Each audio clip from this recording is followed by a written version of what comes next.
Mae gofal Coridor yn endemig yng Nghymru. Yn chwarter cyntaf 2025, cofnododd pob adran damweiniau a chachosion brys yng Nghymru y gwasanaethau gleifion mewn lleoedd aniogel, amrhiodol a bod bron i hanner y cleifion yn aros ymwelu claf mewnol. Mae gofal Coridor yn fater cynyddol yn ein hysbytai, ond beth mae'n olygu a pham mae'n broblem.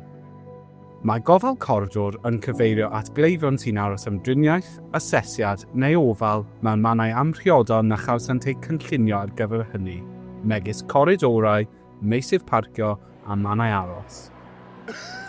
Y llynedd, roedd 1,500 o gleifion yn aros i gael eu rhyddhau o ysbytai, ac mae diffyg gwasanaethau gofal cymdeithasol a llif cleifion gwal yn gorlenwi yn hysbytai, ac yn golygu na all pobl yng Nghymru fod yn sicr mwyach y byddent yn cael gofal diogel, priodol, brys pam neu angen. Mae gofal Coridor yn gwneud drwg i gleifion. Mae meddygon a Nyrsys ledled Cymru yn galw am weithredu brys. Os nad yw person sydd angen gofal clinigol brys mewn gwely a roddwyd iddynt, gallai rhywbeth holl bwysig beidio cael ei weld.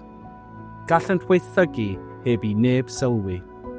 Efallai na fydd lle i ddarparu gofal brys, ac efallai y bydd oedi cyn rhoi llawdriniaeth gan greu canlyniadau gwaith, ac efallai marwolaeth.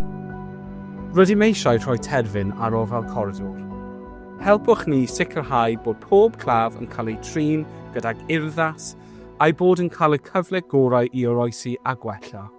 Llofnodwch ein deiseb heddiw sy'n galw am weithredu brys i ddod â gofal Coridor i ben.